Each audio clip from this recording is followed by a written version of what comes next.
निर्देशक शिमिज़ू शिगे द्वारा निर्मित इस सोवी फिल्म को अनगिनत नेटिजन्स द्वारा हांगकांग और ताइवान में सबसे लोकप्रिय चीनी भाषा की फिल्म का दर्जा दिया गया है। ये जीन बुक के बाद सबसे अधिक रेटिंग वाली ज़ॉम्बी थीम वाली फिल्म भी है। ये 2013 में रिलीज हुई रीबर्थ इन 7 डेज है। कहने के लिए ज्यादा कुछ नहीं है। फिल्म की शुरुआत में भूत शिकार करने वाली तिकड़ी जो कभी जबरदस्त हिट थी, अब केवल हाउ ही बचा है। ज़ॉम्बी शैली के पतन के साथ वो उस बिंदु पर पहुंच गया है जहां फिल्माने के लिए कुछ भी नहीं है। हाउ एक जर्जर इमारत में आया। जब प्रशासक यानशु ने किराएदार को आते देखा तो वह उसका स्वागत करने के लिए तेजी से आगे बढ़ा और उत्साहपूर्वक उसके लिए कमरा 2442 खोल दिया। इस समय हाउ को नहीं पता था कि यह एक प्रेतवाधित घर था। बाद में यानशु ने पीले रंग की धूप जलाई और कमरे में पूजा करना शुरू कर दिया और लगातार कहता रहा कि भूतों को परेशानी नहीं होनी चाहिए। जाने से पहले वह दरवाजे के बाहर 3 स्टिक बॉक्स रखना नहीं भूले। यानशु के जाने के बाद हाउ ने अपना सामान पैक करना शुरू कर दिया। उनके सामने कपड़ों के 2 सेट वे पोशाकें थीं जो उन्होंने फिल्मांकन के दौरान पहनी थीं। फिर उसने पूरे फर्श पर सफेद कपड़ा बिछाया और फांसी लगाने की तैयारी की। अपने जीवन को समाप्त करते हुए मरने से पहले हाउ ने पिता और पुत्र के बीच के अच्छे समय को याद करते हुए आंखों में आंसू के साथ अपने बेटे की एक रिकॉर्डिंग चलाई। लेकिन अगले ही पल बगल में बैठे बेटे और उसकी पत्नी की आंखें सफेद हो गईं। ये स्पष्ट था कि तीनों का परिवार लंबे समय से एक दूसरे से अलग हो गया था और हाउ ने अनिच्छा से अपना हाथ नीचे कर दिया। मशीन ने स्टूल को गिरा दिया और रस्सी उसकी गर्दन के चारों ओर कस गई।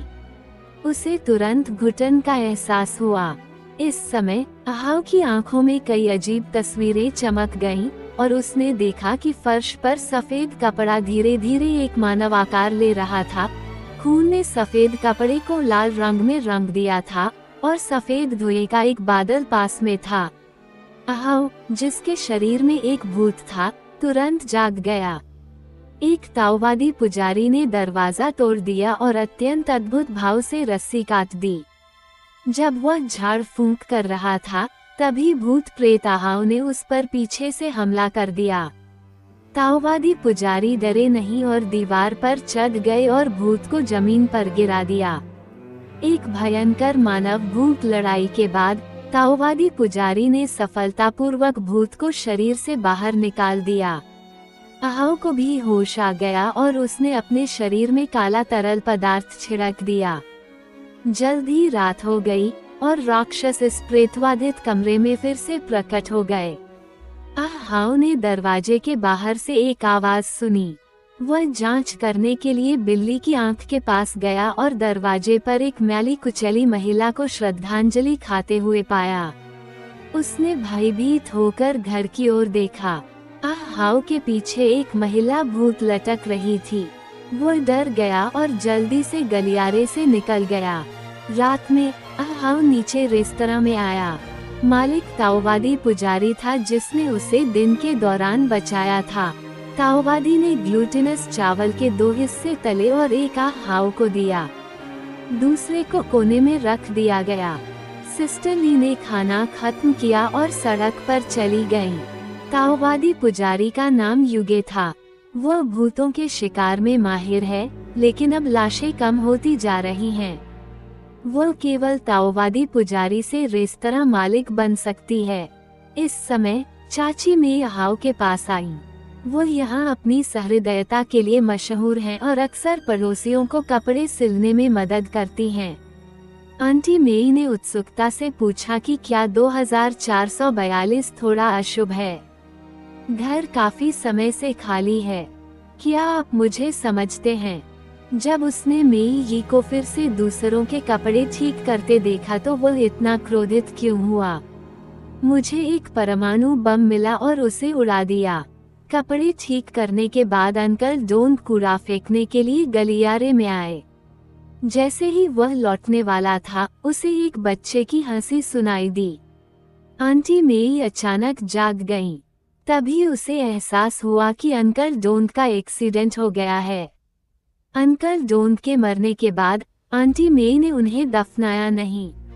इसके बजाय उसने मृतकों को वापस जीवन में लाने के तरीके खोजने के लिए एक काले ताओवादी पुजारी को पाया।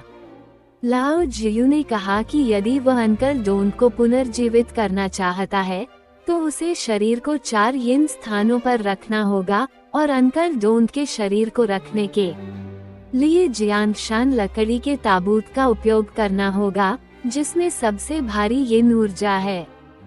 फिर उसने चांदी की ऊर्जा को अवशोषित करने के लिए कौवे के खून और अपने दिल में गपशप का इस्तेमाल किया।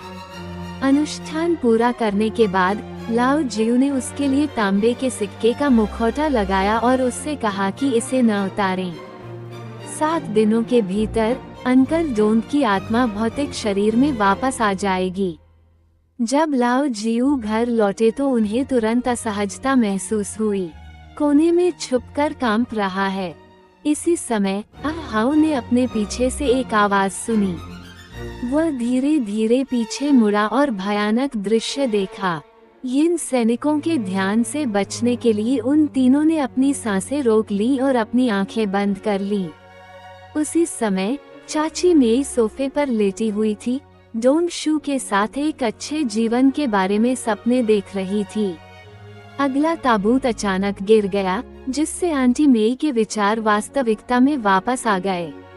उसने बस डोंग शू के शरीर को ताबूत से बाहर निकाला और उसके लिए शव आकर्षण का एक सेट सिल दिया। इस समय आंटी मेई पटरी से उतर गई थी। वह अंकल डोंग से ऐसे बात करता रहा जैसे उसकी पत्नी अभी भी जीवित हो। उसने ध्यान नहीं दिया कि अंकल डोंग की आंखें अजीब तरह से घूम रही थीं।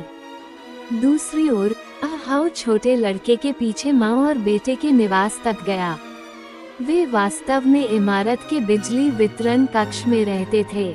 निरीक्षण के दौरान हाओ को पुस्तक निरीक्षक ने रोका और पुस्तक निरीक्षक से सच्चाई जान ली। महिला का नाम सिस्टर फैंग था।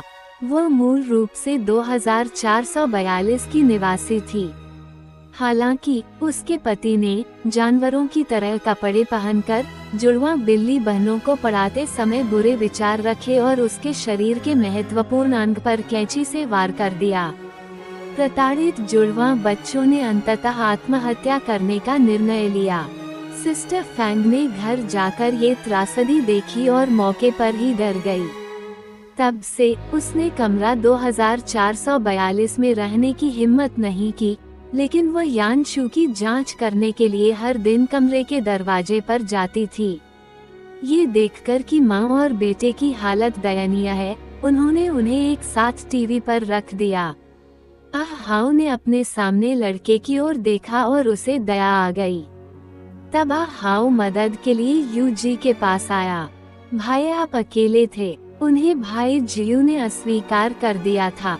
दीवार से टकराने के बाद हाओ कमरे में लौट आया, लेकिन उस पर कौवे का खून लगा हुआ था। अचानक रस्सी से उसकी गर्दन फंस गई।